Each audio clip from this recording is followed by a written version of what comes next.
Hello everyone, welcome back, and I don't understand why, but I keep coming up with these amazing teams. Today, I didn't know what to use, and I was like, well, what should I use? I have no clue. I was like, okay, I have a Machamp, it might be useful, and, I don't know really, I was very confused, and then I'm like, okay, let's try a little Ninetales. And, then I'm like, okay, so what would be a good core with a little Ninetales? I set it on Quagsire, and then I kept running into Ferrothorn, so I was like, okay, add Machamp. Boom! Amazing team. Another banger. Like, this thing, this was another amazing team. I don't know why, but it was just super, super good. There are definitely core breakers, as I said again, I cannot name them off the top of my head. But yeah, the flyers, all of these Pokemon here have flying type coverage, and Quagsire is your safe swap, and your closer is your Machamp, but sometimes I swap into my Machamp if, I don't know why. But in, like, against rock types, I do swap into Quags, because if they do swap out, then we still have an answer in the back. But, this team, in my opinion, is very strong, but I know you might be in a lower or higher healer range, and you might just struggle a lot. That's definitely gonna be a thing. It's not like I can do anything about that, but, yeah, this was a crazy team, and it was just super, super good. I don't know why, but it just worked, it just worked. But, yeah, going to the battles, Machamp into Greedent, amazing, but we do lose, but I do overtap, so they do get the knockout with the body slam, so I'm gonna have to force them to come in with Quagsire. I've got a crap ton of energy on my A9, so I can definitely threaten whatever's in the back with a potential, like, swap in and then throw, which is very nice. Body slam's gonna come through, barely do anything, and I'm gonna overfarm by 2 mud shots and then throw it just before they get to the next body slam. To ensure that the next body slam will be on CMP or just not thrown.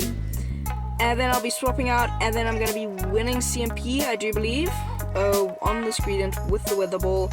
And Weather Ball should take them out, if I'm not mistaken. No, they survive on 1 HP, and that was not actually CMP, but they throw anyway, so that's fine by me. But yeah, it's late in the season, so there's not a lot of, like, complete just meta teams, but we do in that game, might shut them down. But this one's pretty good, and with the new season they might be like maybe buff other certain Pokemon. I mean, for Alligator, since it got Shadow Claw, it's just busted. So yeah, we do in that one because they just did not want to deal with Quagsire, which will be super cool because I would love to, go and just, I like trying out new Pokemon, and that's why I like the seasons. I think of a core breaker. Golbat, Crobat, and any poison flyers aren't particularly good for this team. I mean, it core breaks. Well, my core is A9 and Quags, so I don't know. It beats two of our Pokemon, so I'm gonna say it's a bit of a hassle for this team. But Quagsire with Stone Edge and just going straight Aqua Tail can beat it. Which I did a couple of them, but yeah, this team's very nice, and we're going up against the Seviper, which I actually want to build one, but I'm so poor on Stardust. I just started powering up a 98 Alakazam that I have. I'll put a picture of it here, or a video or whatever, on the side. One of the sides, I don't know which one. But I double moved it, and I wanted to make a video on it in the Master League. It has a similar moveset to that of a certain legendary Mewtwo. It has Psycho Cut, Shadow Ball, and you can either run Legacy Psychic or Future Sight. I just settled on just going with Future Sight because I had to quickly look on PV Poke's raid thingy-majiggy, and it said, it's better to have Future Sight, it just does more damage. Which I'm like, yeah, okay, cool, because then I don't have to waste an elite charge TM. So we're getting completely walled here by any fire type with our lead. So we got 2 pretty much answers to it. I mean, Quag can deal with basically anything that's in the front, and then our back is basically our closer, because counter just does so much, and then cross chop is just such a quick move that it just, yeah, this is just... I do make a good read here, knowing that they're gonna go straight for the move, so I come in with Quag, so that I can farm down with... Yes, they go for the overheat, so I can farm down with my Machamp, and then we can just close this game with Machamp, because Machamp is the champ. Anyway, they'll be coming back in with this, what is that called? For I don't know, psychic thing. Blob. But we can just go for a cross chop and win this game. But yeah, so just decided on a team, decided to do it. I bet you if you put this through PV Poke, all of the teams that I've made, even the best teams that I could ever think of that basically cover each other perfectly, still have weaknesses on PV Poke for some reason, and I don't know why, but whatever. It is a restricted meta, so you can't really handle everything. I mean, we actually do end up, I want to say this real quick, we actually do end up beating a Carbink with our A9, and I think that is in here, so that'll be very cool to show you. It was a very certain scenario that I do not think can be repeated, but we do win against a Carbink, which is like one of the hardest walls to A9. And instead of running Psyshock, I am running Dazzling Gleam because I've got no more charged TMs, and I decided whatever. It's not like I use Psyshock very often. They're coming in with a Gyarados! Whoa! Now, I'm going straight. I'm not baiting. There's certain scenarios where I'm like, okay, I'll bait. And then there's certain scenarios where I'm like, what the heck? And boom! That is a complete one-shot, and we can go for the full Mudshot farm down. Quagsire just almost one-shot a Gyarados. And they're coming in with a Bronzor, which is also a bit of a core breaker. But, yeah, they're running Feint Attack or Metal Sound or whatever. Which one of this? I think this is Metal Sound, if I'm not mistaken. Oh, it could be Feint Attack, which, Bronzong's usual moveset I don't think has Iron Head, but it might. We can just keep going for these Aqua Tails, and Aqua Tails are starting to add up. They're going to have to shield one of them, which it doesn't really matter because then we can just come in and farm down with Machamp because they're not running Psychic or Confusion. Not Psychic, Confusion. So I'm going to grab the Blast Shield, and that was on CMP! That is amazing! Now they are hoping that there's something super weak to Bronzor, and they're like, okay, we can win this maybe. Nope, biddy-do. No, we got Machamp, which is doing neutral with these counters, and we can just counter them down. A 1-to-1 shield a 1-to-1 is shield, and we win. Ooh, this thing's cool. A Alolan Raichu. So I'm gonna actually stay in here for the moment because Charm is doing a lot. I'm gonna try and catch the Thunder Punch or Psychic or whichever this. I can't remember which this was. Yeah, it was just the Thunder Punch. Now this thing does learn Trailblaze, which would be horrible. So I'm just gonna go for Aqua Tail, but that's fine. I mean, I don't feel like in this game that I do need Quagsire because Charm can beat this thing. And oh, we grab a Shield advantage. So I'm happy with this. I am going to no-shield this. If it's a Thunder Punch, amazing, we can just take it out here. But if it is the Trailblaze, that is going to take us out. Oh no, it's the Grass Knot, not Trailblaze, Grass Knot. Either one will take us out. I'm going to come back in with the A9, and then I should be able to farm them down. No, they will get to a last second move. But the lag, I would have been able to get the farm down, but the lag stops me, and I end up not getting the full farm down. And Thunder Punch comes through, gets shielded, and in the back, oh dear, they got Togetisk.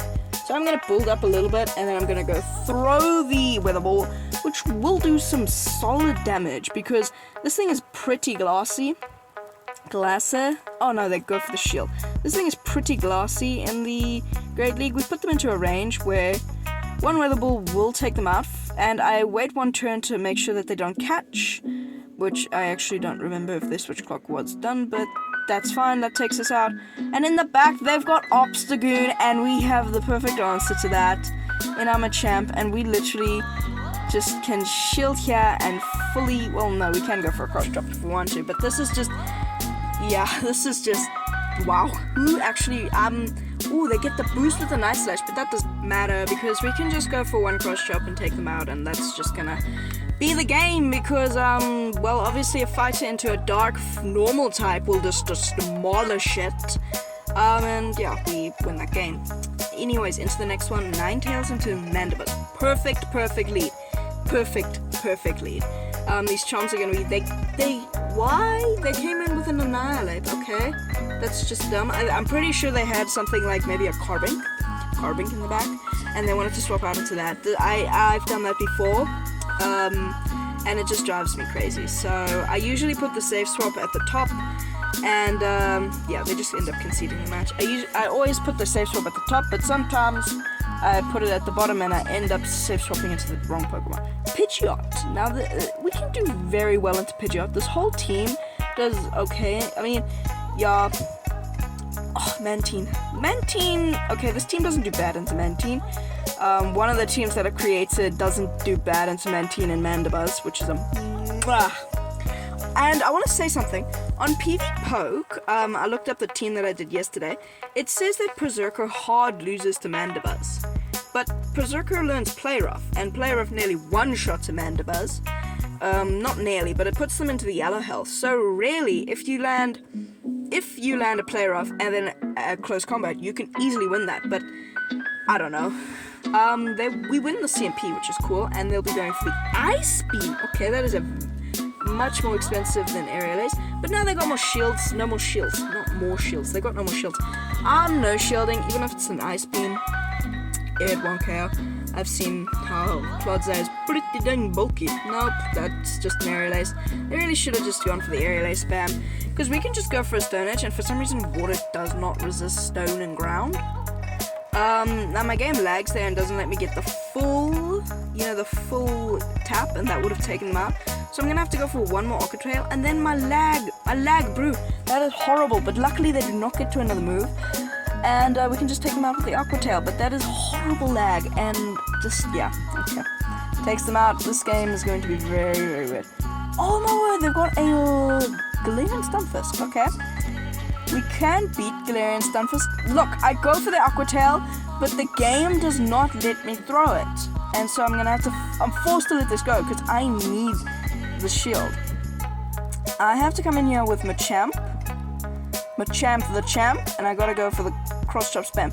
They swap out into Pidgeot. I'm gonna throw the Cross Chop here, because it'll do reasonable damage, and it puts us into a range where Alolan Roundtails can deal with it very easily. Because we can just, now farm down, basically. I am no shielding this, even if it's Brave Bird, then we can farm down with Machamp. But it's just the Aerial Ace, so we can go for the full farm down. But now, maybe we can get... No, they've got a move. I was gonna say maybe we could get Wither Ball off, but we can't, so... Yeah, they're gonna go for the Mud Bomb. Yeah, that's the correct move to go in this situation, I think. But these counter and cross chops are just going to be doing way more damage than these Thunder Shocks, and we are always going to outpace and win CMP, because Machamp is the champ. It's literally got 4 arms. You can't really lose attack against that. Yeah, so we can just, I'm going to shield this just because a Discharge would KO. Well, no, it'll come close, maybe. Or it will, I'm not sure, can't remember. Discharge would is coming through, so now we can literally just go for the full farm down because the energy drop. Bye-bye, Galarian Unova Stunfisk. Galarian Stunfisk is illegal. Mantine lead. That's fine. They're swapping out into Carbink, and I think this was the game. It is a very, very underlevel Carbink. Like, that isn't even started being excelled, so maybe that's the reason I won. But Carbink is still good in situations. I would still build it, to be honest. I don't know. I feel like Carbink is a little bit weird, you know. We hard wall them. Well, not really. Well, not hard wall, but we wall them mostly. But yeah, we can just go for the Aqua Tail spam, which will start chunking at this thing. We can just go for the next Aqua Tail, which will put them into a range where we can either Mud Shot down or expend a shield and go for another Aqua Tail. Yeah, we can just Mud Shot them down, which is funny, because I've never thought I would Mud Shot down one of the bulkiest Pokemon in the game. But yeah, that Mud Shot's down. And then after the lag, I'm going straight for Stone Edge. And they're running Bubble instead of Wing Attack, which is funny. Yeah. A Pokemon that I think should... They no shield, thinking I'm baiting. I do not bait. Well, most of the time. Oh, we catch the... Well, no, I don't think that was a catch. I think they just lag. I'm going to shield this potential Water Pulse. No, it's an Aerial Ace. One of the Pokemon that I think could benefit from, like, maybe... I don't know. Oh, I want to say this real quick. I used to have 2 hundos, a Pachirisu and a Walrein, that are both from AHR. And then the other day, I get a hundo Cacturn, which I'll put on the side here. And just recently on Abra Spotlight Hour, I didn't realize when, like, I thought it was between 5 and 6, but it was 7 to 6, so I started an incense. I was like, dang it. The first spawn I caught was a wild Arcanine, which I was like, what? So I instantly ultra balled this and golden razzed it and everything. It was 9 something something, and I checked the IVs. It is a hundo. It is 100%. And I'm like, what? Yes! Because I'm kind of lacking in the fire type department, so that is very, very helpful for me. So, and I want to level 50 it. I'm working on best budding it now, because that thing is a monster and I need fire types. And also it'll be cool to use it in the Master League when I do level 50 it, because it doesn't even get up to 3, or I think, yeah, in the 300, no, what am I trying to say? It non-XL, level 40, it gets to 3049, I think. So that's not very high, but it has a very good moveset, so like Snarl, Fire Fang, Wild Charge, Flamethrower, like all this very good thing, and yeah. So anyway, we can just go for the rock side and win that game, and that is a good game. Anyways, that's gonna be it for today's video. If you did enjoy it, please consider subscribing, because I'm trying to push towards 1,000, because then I can, get monetized and start making even crazier videos for you guys, because then I can actually do the legendary raids and, power up Pokemon that are beyond my wildest dreams and stuff. But you don't have to if you don't want to. It's not really like I'm gonna die or anything. Anyway, thank you for watching, and I'll see you in the next one. Peace.